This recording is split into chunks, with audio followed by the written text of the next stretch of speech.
Mom, I can't continue living like this. Ethan and his mom barely let me eat.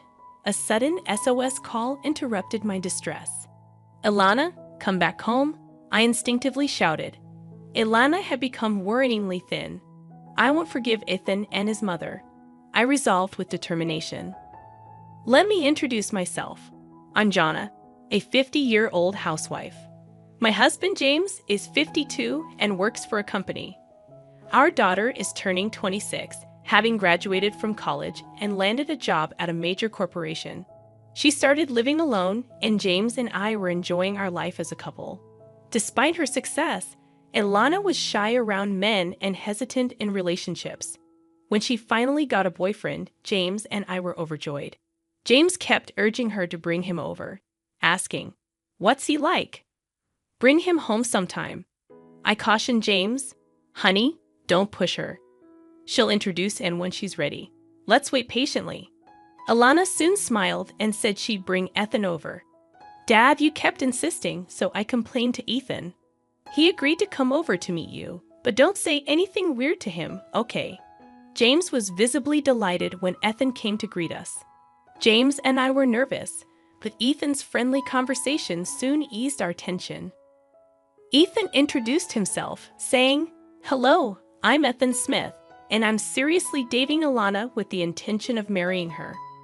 Ilana blushed and said, "Marrying Ethan? You're embarrassing me. You said it was just a casual greeting." James happily told Ilana, "No, it's great that he's thinking about the future. Ethan, I entrust Ilana to you." Their relationship progressed smoothly with our blessing, and Ethan proposed formally 5 months later. Seeing a blushing but happy Ilana made both James and me very happy. I heard Ethan worked for a major bank system company, and James and I discussed how their future seemed secure. As wedding preparations began, Ilana frequently sought advice. One day, she asked, "Hey Mom, how much is the market price for a wedding ring?"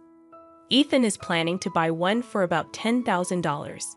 Surprised, I replied, "For wedding rings, maybe about $2,500 each for the couple.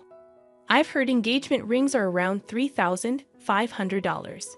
Ilana seemed a bit uneasy. I felt the same way after asking around and reading magazines. Ethan's sense of money was odd.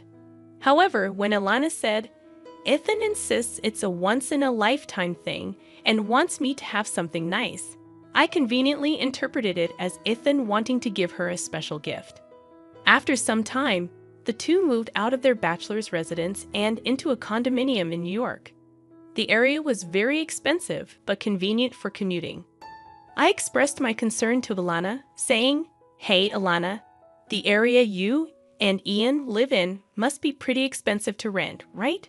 Are you going to be able to afford the monthly payments?" She reassured me, "Don't worry, Mom. Ian's working hard and earns a decent salary too. His job requires living near the bank. Ethan is a systems engineer at a bank-rated systems company. If there is a problem, Ethan needs to rush to the site even in the middle of the night. That's why the location had to be close to the bank, within a short taxi ride." Apparently, Ilana explained, "Ethan's company gives a substantial housing allowance, so we're fine.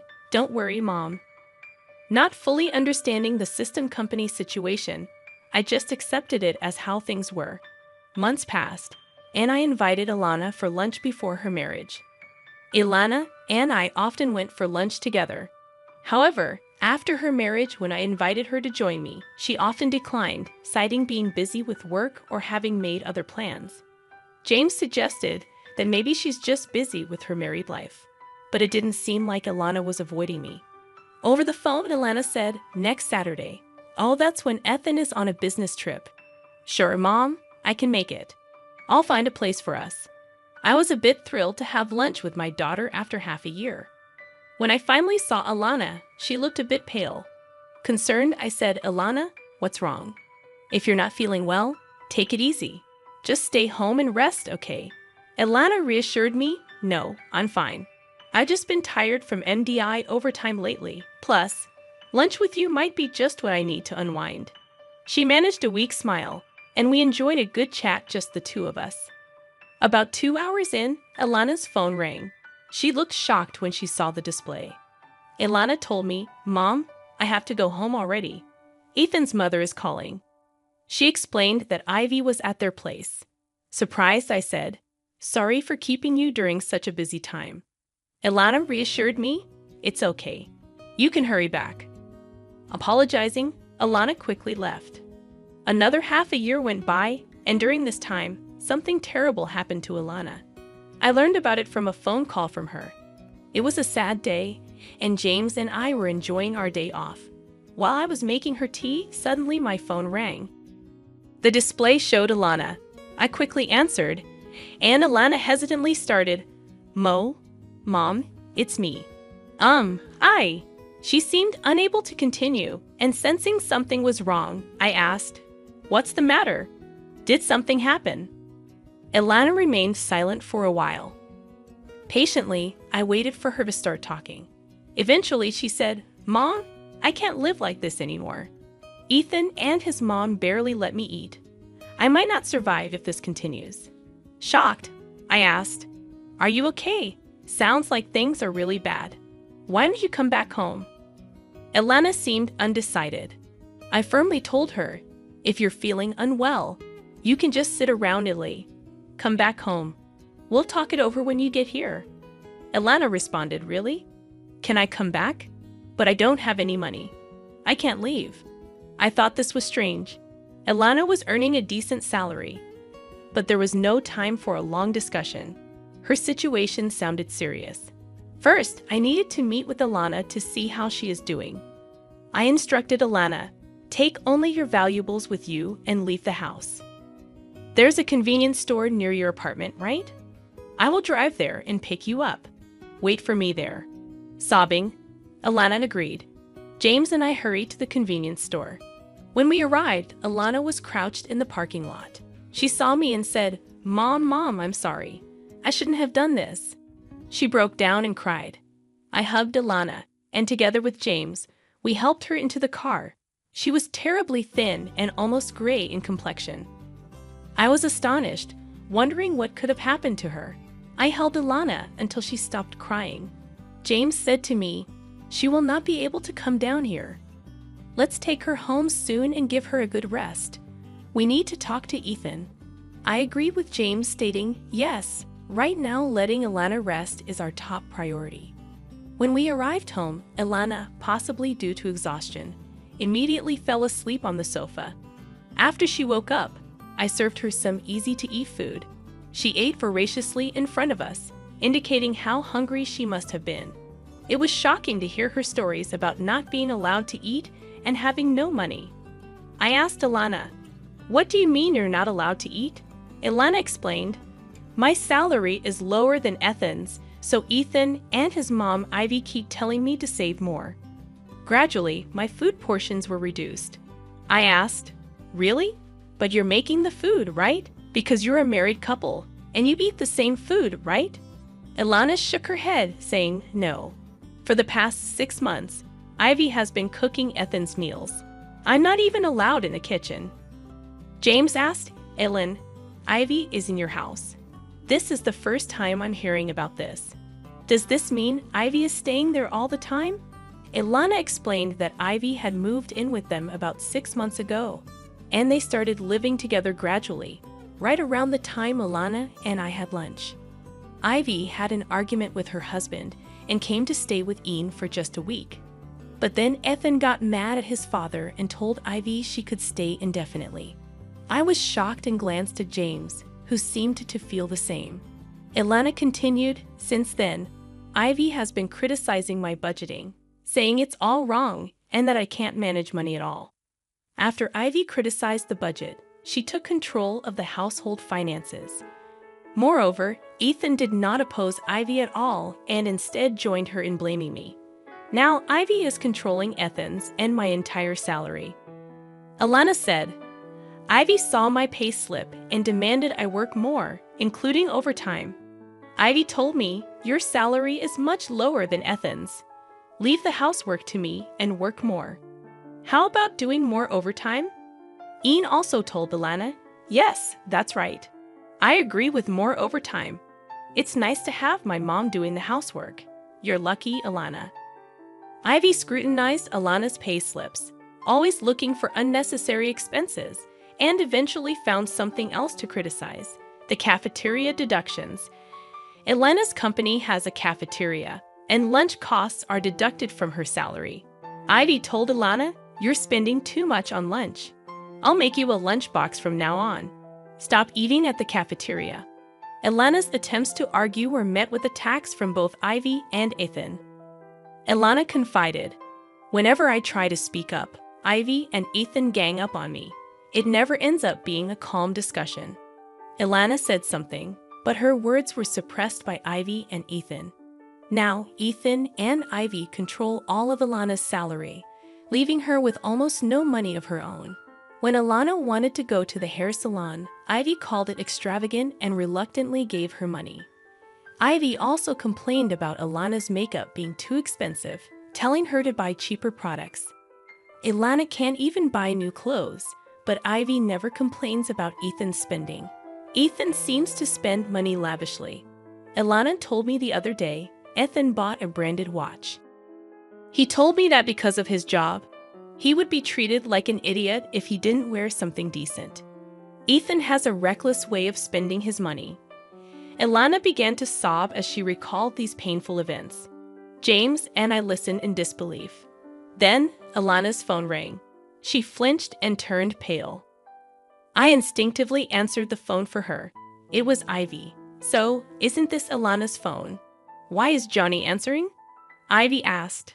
I replied, "Hello, it's been a while. Alana is not feeling well.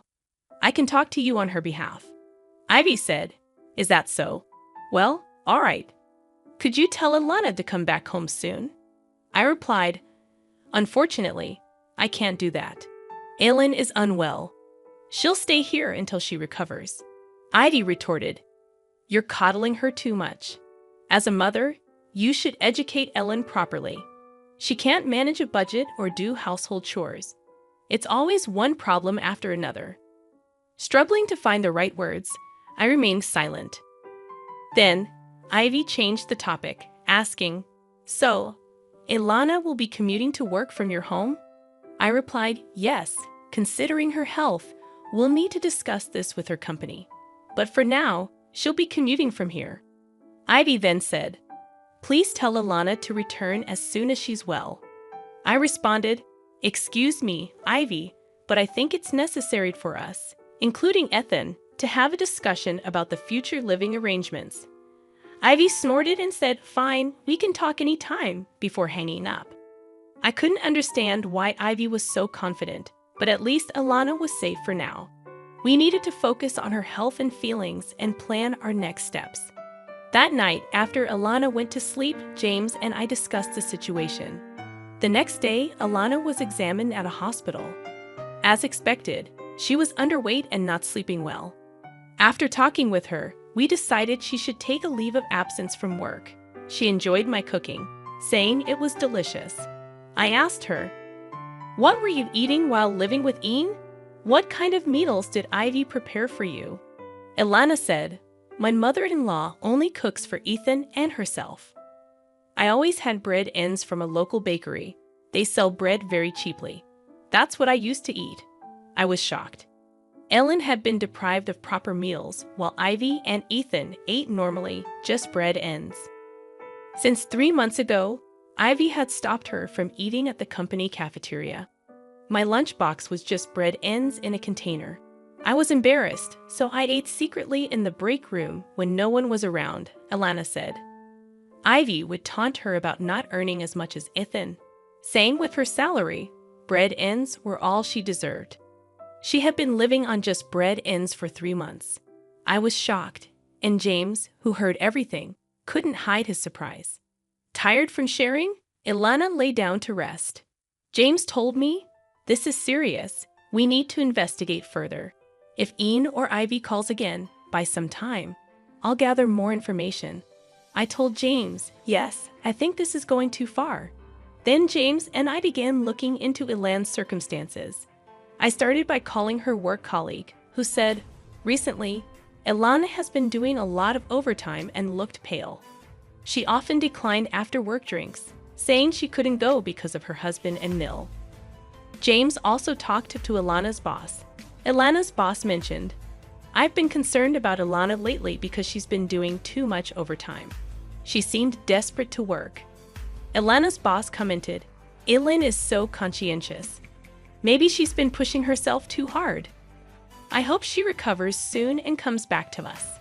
Thanks to her boss's initiative, Ileana was granted sickness allowance by her company. The allowance was 2/3 of her salary. But we were grateful to receive it. We decided to have the sickness allowance paid into a different account from her usual salary account. 2 weeks after Ileana returned home, Ethan called. He insisted Ileana should be well by now. When I looked at James, he answered the phone. James humbly requested Ethan, "Ileana is not fully recovered yet. Please let her rest for another week." Ethan told James over the phone, "I guess there's no choice. Just one more week, okay?" and then hung up. I protested to James, saying she needs at least 3 more weeks to recover, and we don't know what they'll do to her if she goes back. James reassured me, "Don't worry, we won't stick to the 1-week timeline. They've treated her terribly, and we have a plan." He then asked Ileana, "What do you want to do? If you want to try again with Ethan, we won't stop you. But if you want to leave him, we'll support you." Ileana, suddenly resolute, said, "I've been thinking. Am I really as useless as Ivy and Ethan say? But this isn't right. They're just taking my money. I don't want this anymore. I want a divorce." James encouraged her, saying, "That's right. You've chosen your path. We'll always be on your side." James shared the information he had gathered with us. We prepared for the possibility of Ethan coming over, ready to handle the situation. 1 week passed, and we didn't contact Ian. 9 days later, Ethan and Ivy came to visit. When the doorbell rang, I checked the intercom and informed Ileana and James. James suggested, "Let's talk to them directly and settle this." Ileana nodded in agreement. Opening the door, we found Ethan and Ivy glaring at us. Calming myself, I greeted them warmly. "Hello, what brings you here so suddenly?" Ethan demanded, "Why hasn't Ileana returned home? It's been a week. You did tell her, right?" Ivy also chimed in. "That's right. You can't do your chores, you can't do your laundry, and you can't even keep your promise to come home. What a mess you are. Parents and children are helpless." Inviting them in, I said, "Let's not talk in the doorway. Please come inside." Reluctantly, they entered. Ileana told them firmly, "I won't return to that house, Ethan. Please, let's divorce. I can't live with you anymore." Ethan threatened loudly, "You think you can just decide that?" But Ileana stood her ground, facing Ethan with resolve. Ivy then berated Ileana, saying, "For 6 months, I did all the housework and supported Ethan while you neglected your duties." Ileana countered, "It's not that I didn't do the chores. Whenever I did, you would criticize my methods and take over the tasks, didn't you?" Ivy retorted, "How dare you speak to me like that after making me work so hard? You should be ashamed."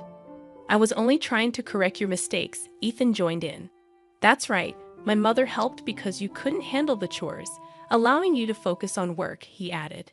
That's when James shouted at them, "What nonsense! You took Ilin's salary and fed her only bread ends. Your actions are the worst kind of abuse." They were shocked by James' outburst. James added, "Ethan, you have been fired from your company. I checked out your employment status. You don't have the power to continue paying the rent on that apartment anymore, do you?" Ethan began to look uneasy. Ileana added, "I didn't know until Dad told me." James continued, "I hired a detective to find out Ian. You were fired 6 months ago for an affair with your boss's wife." Ileana accused Ethan, "You pushed me to work because you lost your job and income." Ethan turned pale and hung his head. James then confronted Ivy. "You have a shopping addiction, and that's right. You didn't leave your home due to a fight, but because you were divorced and had nowhere to go." Ivy lost her composure and turned pale. James concluded, "Ethan is being sued for alimony. and Ivy is being chased by debt collectors. They were trying to pass their debts onto Ileana. Ileana, trembling with anger, placed a piece of paper on the desk. She said, "Once and for all, let's divorce. I've filled out half of the divorce form. You complete it and submit it to the authorities. We'll communicate through lawyers from now on." Ethan, prostrating at Ileana's feet on the carpet, pleaded, "Please don't say we should divorce. It was just a moment of madness. I was wrong to hide it from you. You're all I have, Ilana. I'm so sorry. Please forgive me." Ivy, also appealing to Ileana, cried, "I did all the housework and took care of everything, didn't I? I'm sorry, please come back. I'll keep doing the chores." Ileana, looking at Ethan and Ivy coldly, said, "I'm fed up.